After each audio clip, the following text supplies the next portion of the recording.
Congee. Mmm.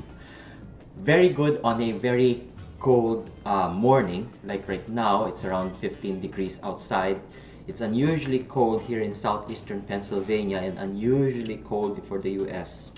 Anyway, rather than bitch about the weather, we might as well make some congee. So congee is a rice porridge, and I'm very fond of it when I was way back in Manila, and I learned how to make very good congee. The trick of making good congee is actually with the way how you handle the rice, and your very best friend in making congee is this.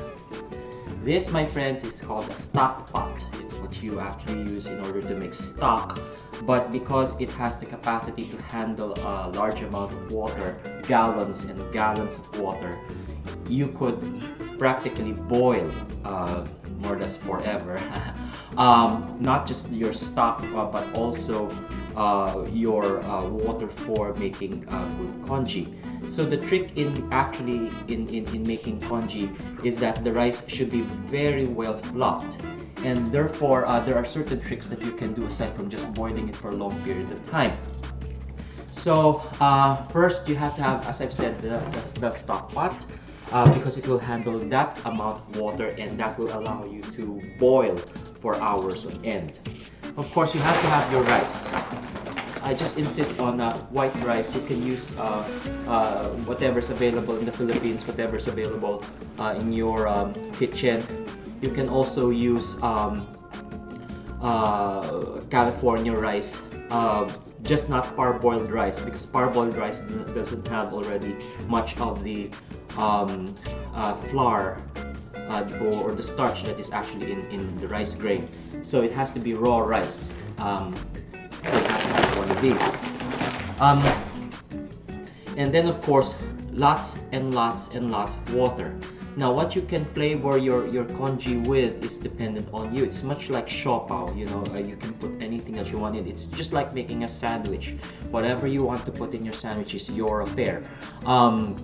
As far as I'm concerned, I sometimes put whatever I like, sometimes fish, sometimes meatballs, sometimes fish balls. I can put century egg, shredded pork, some mushrooms, whatever. I can teach you a version of it later on. But the trick is, of course, in making congee is first the congee. So I'll show you right now how to make that. Okay then, let's go.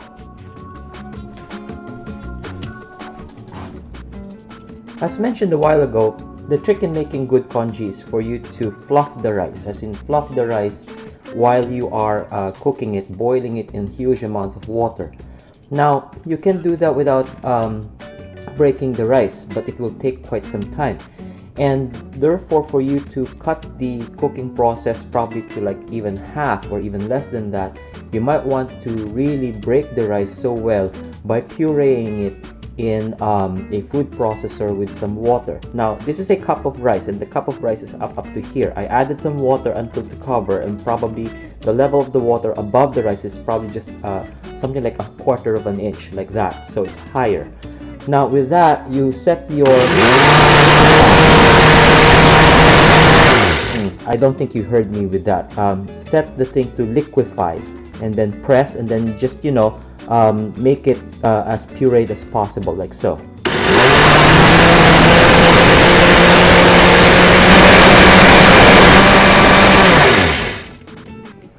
Now let's see whether this is actually ground enough, and you know, true enough. If you see it here, it's more or less like, you know, milk.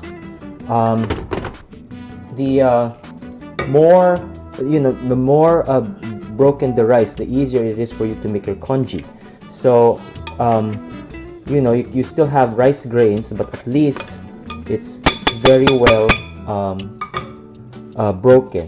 You can actually break it further if you want to, depending on how you want it broken.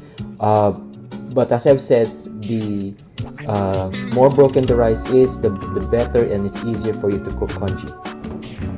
So now we have here a vigorously boiling water, as you can see.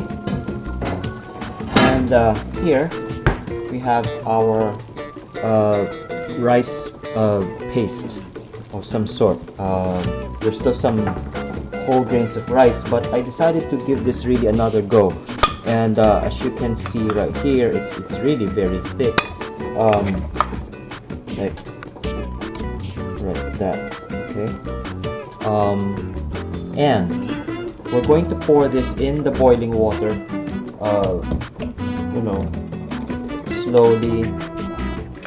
And while you're pouring it in, you have to mix it well, or else it will form chunks. Given that you have reduced the rice into very small particles mixed with water, it has a tendency to create a paste right away. In fact, some of it would cling here, you know, in the my big spoon. So get some and mix. And then once that is done, you just leave it to simmer. Once in a while, you have to give this a stir or two, so that you don't see any of the rice being stuck at the bottom, which, you know, will burn. And if it's burned, and it will affect the flavor of your congee, and by the time it's going to be icky and the flavor's already bad. You don't want to use congee that has that's been burnt. I mean, you will be forgiven for a little bit of caramelization at the bottom, but if you have burned rice at the bottom, that doesn't taste good. So you have to be very careful about that. So as you can see, this is actually steaming, and later on it will boil. It will easily boil because now the mixture is more or less thick, and as you can see, it's even thicker than the initial water. And if this were actually whole rice that you just you know, put in, it will not be as immediately thick as this. So this gives you an idea just how short or how you have managed to cut down the cooking time of making your porridge. So with that, we will see it's beginning to boil. We are going to simmer this, cover it a bit.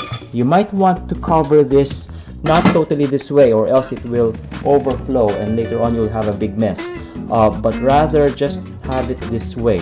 Or you can cover it at first, and then later on, as you know that it will already boil vigorously, then you remove the cover and then set it aside like so.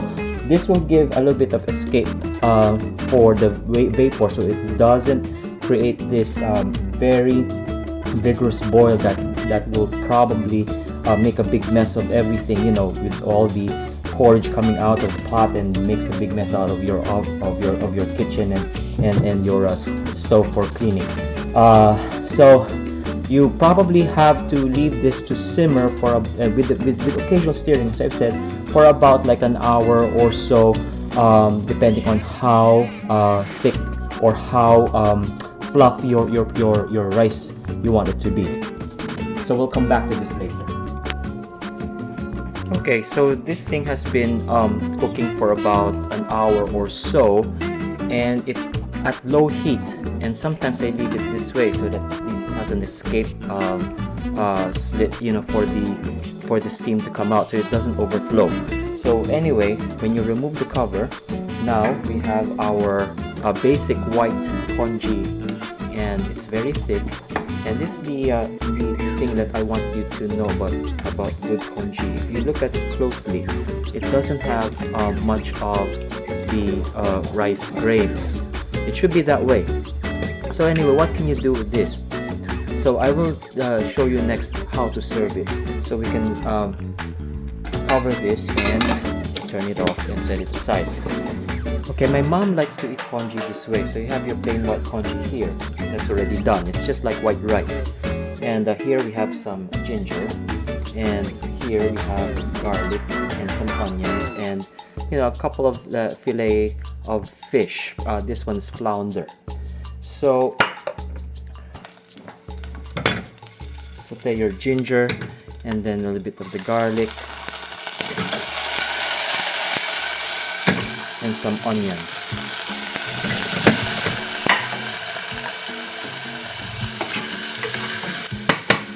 Now the thing doesn't have to be totally cooked.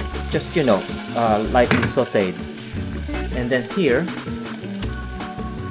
you will add some sugar.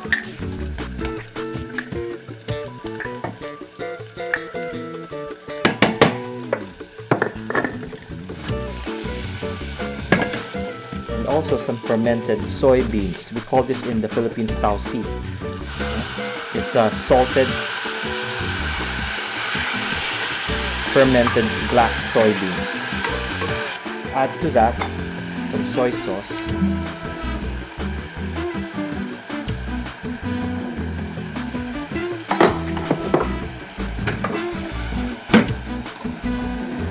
And some water.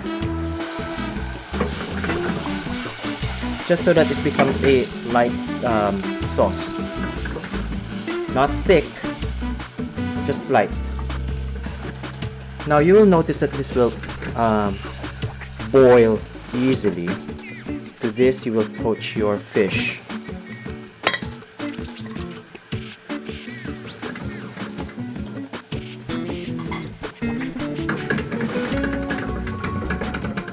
You lower the heat, let it simmer and cover.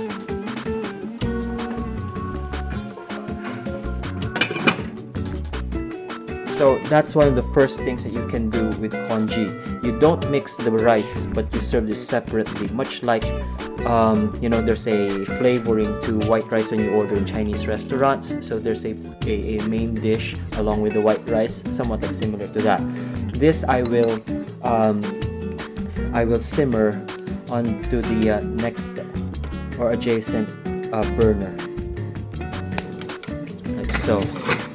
Now, the more traditional way of how we have congee in dim sum is this. First you get some, and this is how they do it also in Hong Kong. Okay, first things first, you have to prepare all the stuff that you want to put in your congee. In this version of mine, I want it to be fish and vegetable and seafood. So what I have here, of course, ginger.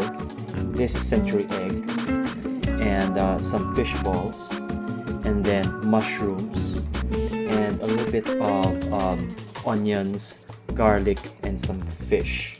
So having a little bit of oil, like so. Saute your ginger and your garlic first.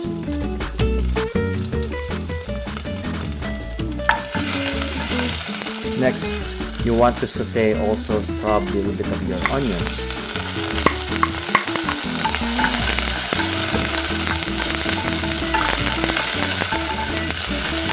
Just let it release, all the flavors. Once that is done, you add a little bit of your prepared congee.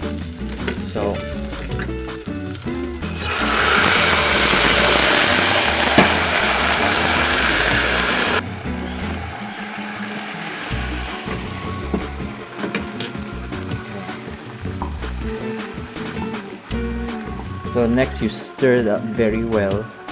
Okay, let all the flavors mingle. And then you add the rest of your ingredients.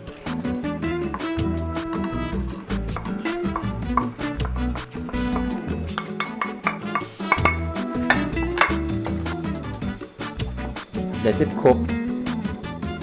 Lower the heat. Cover.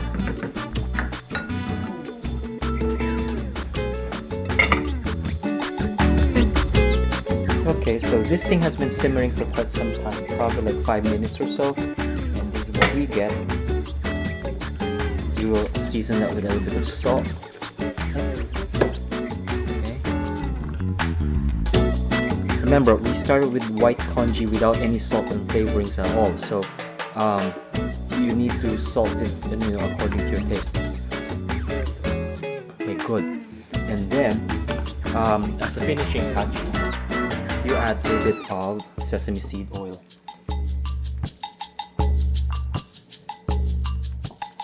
Okay.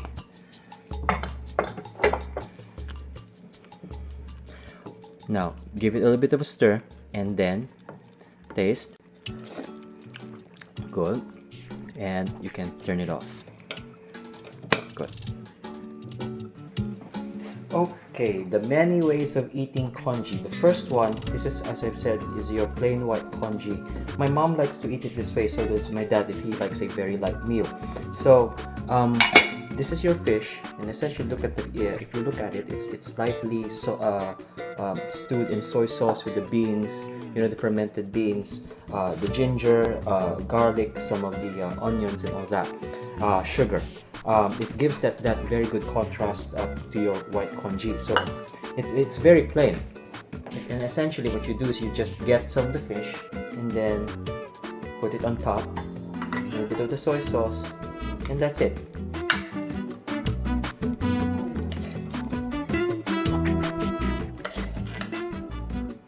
There. Now, sometimes the Chinese would even eat white congee with some probably, like, let's say stewed meat, some vegetables, probably some cooked tofu or fermented tofu, and they like to eat it this way. It's actually good.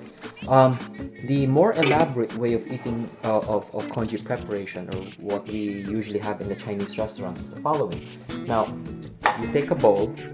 Now, you may want to do this or not, but the traditional way is that you have to have a raw egg.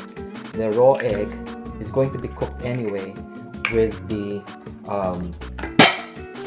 very hot, newly cooked congee.